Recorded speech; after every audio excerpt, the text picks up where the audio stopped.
Aníbal de joven yo solo lo conocí en una ocasión y no sabía que era Aníbal.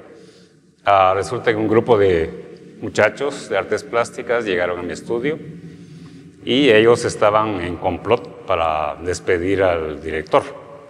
Y entonces querían nombrarme a mí como director de artes plásticas. Años después, una amiga francesa me presentó a Aníbal y Aníbal ya me contó que él iba con ese grupo. Pero ya cuando la francesa me lo presentó, sí, Aníbal ya tenía su carácter. Ya pintaba estas cosas religiosas, kitsch y publicitarias, que a mí no me gustaban porque pues, me parecían así como muy forzadas, queriendo ser como un niño terrible, un poquito así como forzado. Pero sí me cayó bien su carácter y ya hicimos buena amistad y resulta que teníamos muchas cosas en común. El hecho de ser, digamos, exalumno de artes plásticas y Aníbal también, resulta que el padre era carpintero, mi padre zapatero, el padre de Aníbal de San Marcos, mi familia es de San Marcos, la familia de Aníbal era mormona, yo tuve hermanas que eran mormones, entonces o hablábamos de mormones, de José Smith y todo el rollo, o hablábamos de los problemas de las escuela de artes plásticas, pero él trabajaba en publicidad y en publicidad le gustaban mucho los anuncios de perfumes y estas marcas muy sofisticadas y entonces hacía una fusión de imágenes religiosas con imágenes de publicidad y curiosamente yo trabajé 25 años en publicidad y Aníbal 2 o 3, pero él hablaba más de publicidad que yo. Yo nunca, digamos, sentí que la experiencia de trabajar en publicidad era importante, pero para Aníbal sí fue muy, muy importante. Entonces, ese tipo de cosas nos unían y en esa época, con Luis González Palma, teníamos la Galería Imaginaria en Antigua y con Luis, bueno, tomamos una actitud de no tener protagonismo, sino a invitar a gente que colaborara con el proyecto. Y de esa manera llegó Ligia Peláez, llegaron otros amigos y yo invité a Aníbal. Y entonces, pues era cuando había montajes y que se conocieran con los demás compañeros. Y cuando me di cuenta, ya Aníbal había hecho pareja con Ligia. Y esa fue una buena pareja porque Ligia tenía un nivel universitario y obviamente Aníbal tenía una escolaridad muy pobre, así de barrio marginal. Y en el camino, bueno, por alguna razón Ligia siempre estaba estudiando. Y todos los libros que compraba, resulta que Aníbal los leía a Foucault y a todos estos filósofos franceses y le gustaba mucho. Y en una ocasión lo vi leyendo a un tal Wittgenstein. Y le dije, Aníbal, ¿qué estás leyendo? Este libro de Wittgenstein. Y yo me di cuenta que él había alcanzado un nivel intelectual muy alto. Y cuando se fueron a vivir a México, el gran cambio que tuvo Aníbal en su vida fue haber conocido a Santiago Sierra. Santiago Sierra le cambió la vida, pero radicalmente. Así hicieron amistad porque a Santiago Sierra acababa de llegar a la Ciudad de México y estaba haciendo proyectos en la calle. Aníbal lo conoció en la calle, hicieron amistad. Aníbal lo invitó a Guatemala y a partir de ahí casi todo lo que hizo Aníbal es influencia de Santiago Sierra. A partir de ese momento Aníbal empezó a hacer trabajos que ya no eran pictóricos sino eran puramente conceptuales y los hacía muy bien. Y te podría decir que su origen, digamos, de área marginal, lo llevaba a hacer obras que tenían ese fondo. En Antigua hizo 2 exposiciones. Una exposición en un restaurante que se llama El Sereno. El dueño era un gringo que era coleccionista muy amplio y le permitió exponer una noche, nada más. Y tiempo después expuso en la Alianza Francesa, donde la directora era amiga nuestra y la secretaria cuando inauguró la exposición estaba tan asustada que la quería cancelar.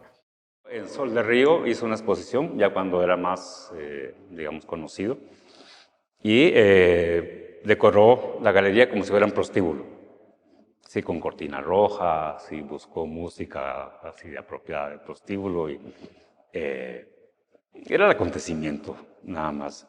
Pero también era un producto de la época. Como te digo, el usar imágenes religiosas era como una tendencia que venía de México y que nosotros también la usábamos. Si ves las fotografías de Luis González Palma, vas a ver lo mismo. Corazones sangrantes, coronas de espinas. Y entonces, pues Aníbal entró en eso, solo que a nivel, digamos, sexual, sí más ambiguo.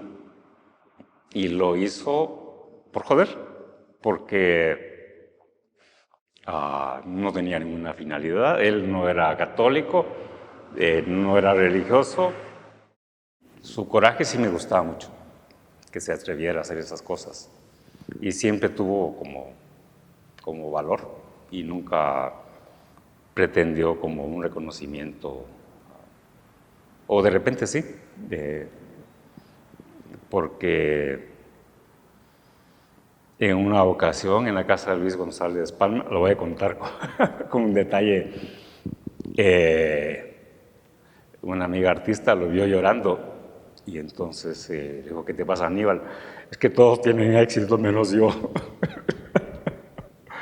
Y entonces ahí me di cuenta que sí también tenía sus pretensiones de vender y tener éxito.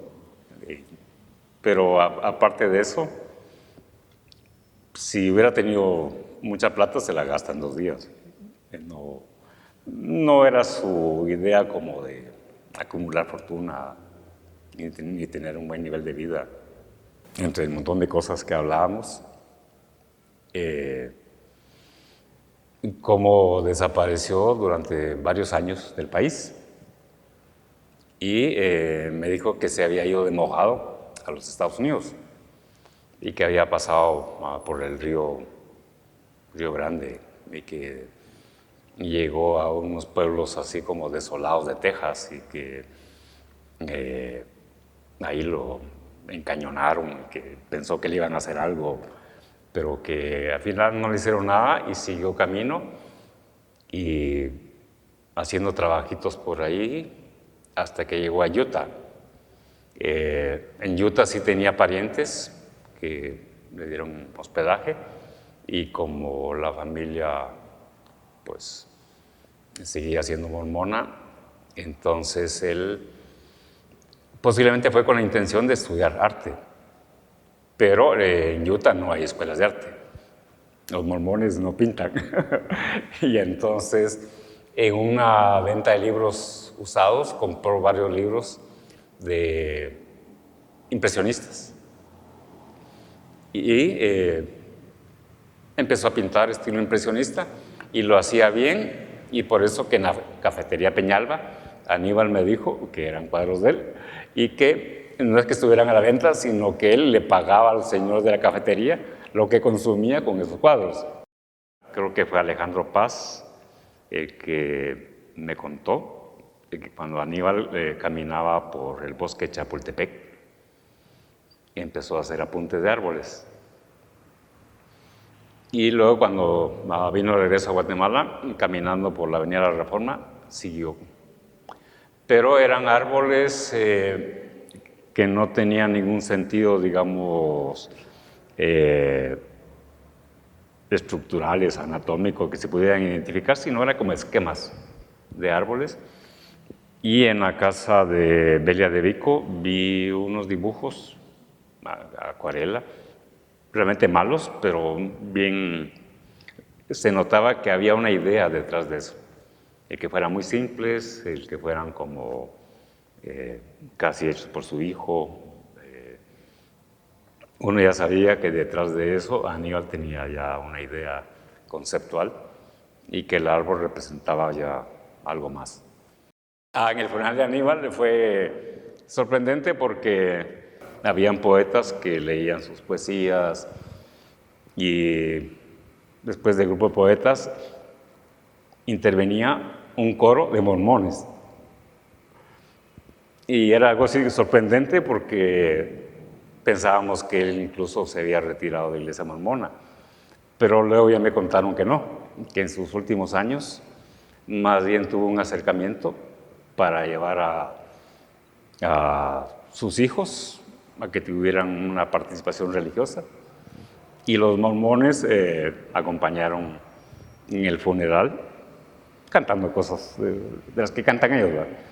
Pero justo en el momento del funeral también Regina Galindo mandó a Karma a comprar una botella de whisky.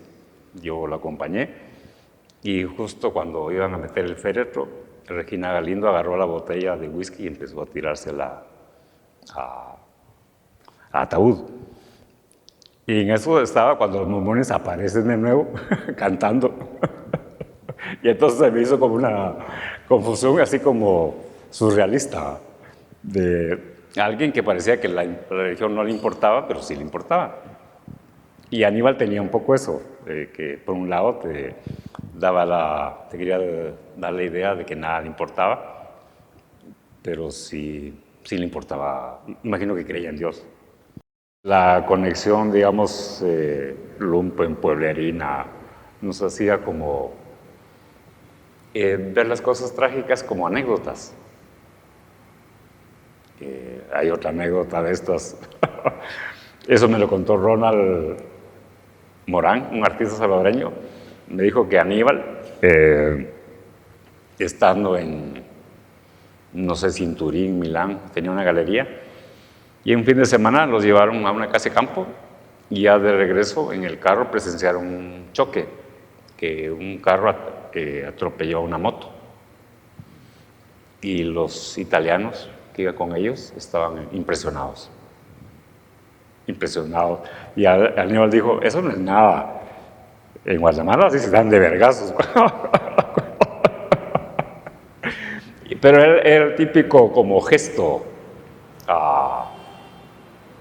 que es tan guatemalteco, de quitarle importancia a algo que puede ser bien trágico para otros y él llevarlo a un nivel casi como, no es para tanto.